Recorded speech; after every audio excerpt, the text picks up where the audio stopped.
Hello friends, myself AR sir, Amit Rana sir. I am live on Unacademy Plus. मुझे live देखने के लिए आप Unacademy Plus पे आ सकते हैं. वहाँ पे मेरी फ्री क्लासेस भी हैं, वहाँ पे मेरी सब्सक्राइब क्लासेस भी हैं. तो मेरी free classes and subscribe classes दोनों को एंजॉय करें Unacademy पे. और यहाँ पे YouTube पे मैं आपके लिए कुछ कॉन्सेप्ट लेके आता हूँ. कॉन्सेप्ट बहुत ही छोटे समय में आपके कॉन्सेप्ट को क्लियर करने का प्रयास करूँगा. और मोटिवेशन कॉन्सेप्ट दोनों सीरीज़ यहाँ पे चल रही है. सो अनअकैडमी पे अगर आप आना चाहते हैं तो मेरा कोड यूज़ करें AR सर. 10% ऑफ मिलता है आपको टोटल फीस में. 1000 की फीस 30,000 है, जिसमें 10% ऑफ के साथ में 27,000 फीस लगेगी होल सिलेबस, होल कोर्स के लिए, केमिस्ट्री, फिजिक्स, बायो ऑल के लिए, राइट. तो आज अपन क्या डील करने वाले हैं, आज अपन डिस्कस करने वाले हैं understand wavelength nature of electron.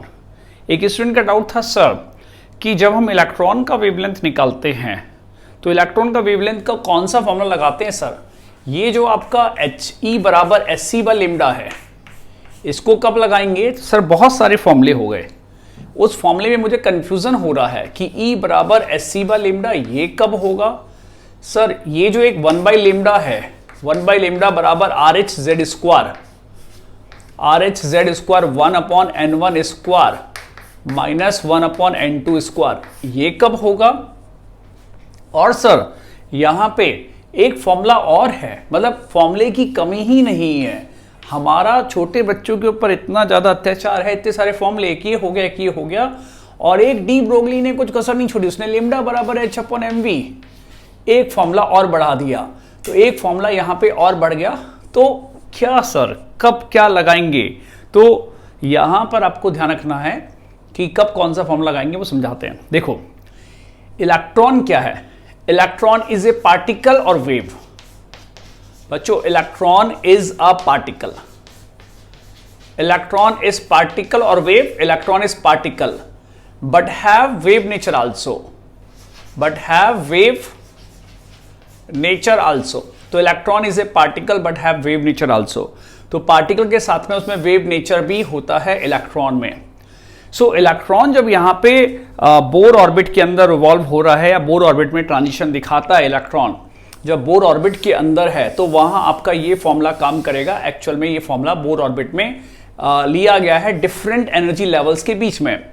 जब इलेक्ट्रॉन एक एनर्जी लेवल से दूसरे एनर्जी लेवल में जंप करता है तो क्या फॉर्मूला लगाएंगे, तब आपका एनर्जी का फॉर्मूला, इलेक्ट्रॉन मान लो n बराबर 1 है, ये n बराबर 1 है, ये n बराबर 2 है, ये n बराबर 3 है.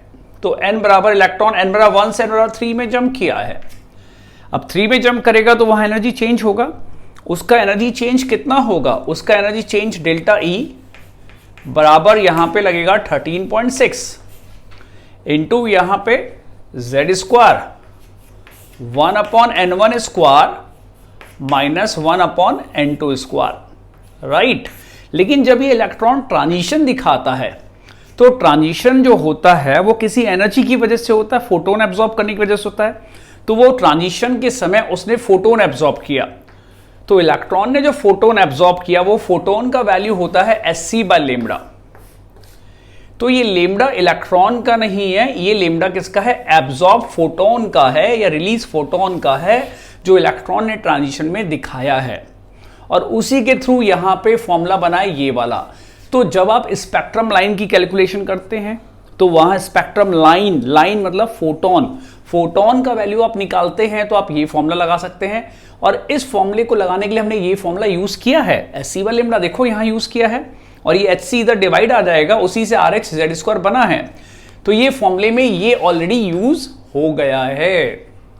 तो यहां पे हम किसकी वेवलेंथ निकाल रहे हैं, स्पेक्ट्रम लाइन की निकाल रहे हैं, इलेक्ट्रॉन की नहीं निकाल रहे. इलेक्ट्रॉन के द्वारा निकाली गई लाइट, जो इलेक्ट्रॉन ट्रांजिशन में लाइट को एब्जॉर्ब करता है या ऊपर से नीचे जंप करता है, उस ट्रांजिशन में स्पेक्ट्रम में कौन सी लाइन निकलती है, उस लाइन की वेवलेंथ यहां हम निकाल सकते हैं इस फॉर्मूले से.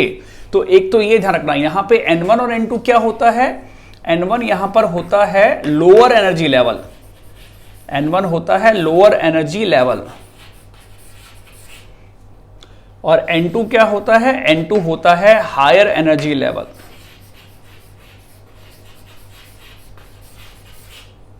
तो N1 यहाँ लोअर एनर्जी लेवल है, N2 हायर एनर्जी लेवल है, वो वैल्यू रखे आप यहाँ उसका एनर्जी निकाल सकते हैं, उसका वेवलेंथ निकाल सकते हैं। लेकिन मान low electron by the way बाहर आ गया, इलेक्ट्रॉन बाहर आ गया, तो बाहर आ जाता है तो उस इलेक्ट्रॉन को हम क्या बोलते हैं? Photo electron. उस इलेक्ट्रॉन को हम फोटो इलेक्ट्रॉन बोलते हैं बाहर आने पे।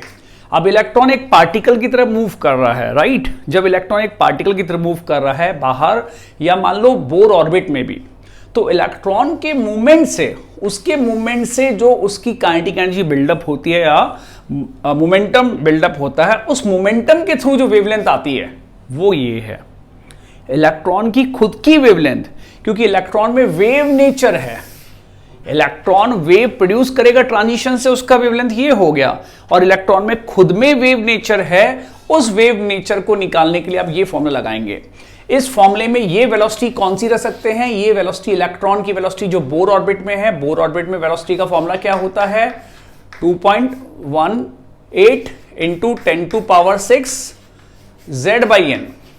अगर बोर ऑर्बिट के अंदर यहां इलेक्ट्रॉन है तो उसके अंदर वेलोसिटी का फॉर्मूला रखेंगे आप 2.18 10⁶ Z/n, बोर ऑर्बिट के अंदर। लेकिन इलेक्ट्रॉन बोर ऑर्बिट से बाहर निकल गया है, बाहर निकलने के बाद वेलोसिटी का फॉर्मूला आपके पास नहीं होगा, तब फोटो इलेक्ट्रॉन का काइनेटिक एनर्जी आपको चाहिए होगा। और फोटो इलेक्ट्रॉन का काइनेटिक एनर्जी आप यूज करके इसका वेवलेंथ निकाल सकते हो। कैसे? तब आपका वेवलेंथ का फॉर्मूला क्या हो जाता है? h/√2m ke। ये इसी से डिराइव होता है ना।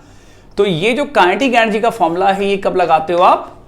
जब इलेक्ट्रॉन की काइनेटिक एनर्जी आपको पता है, जब इलेक्ट्रॉन यहां फ्रीली मूव कर रहा है, तो आपका ये वाला फॉर्मूला लगेगा। जब इलेक्ट्रॉन बोर ऑर्बिट के अंदर है तो वेलोसिटी निकाल के आप ये वाला फॉर्मूला लगा सकते हैं। और इलेक्ट्रॉन जब कोई ट्रांजिशन दिखाता है, फोटोन एब्जॉर्ब करता है या फोटोन रिलीज करता है, तो उस फोटोन का फॉर्मूला ये होता है। क्लियर हुआ अब डाउट ये? Thank you.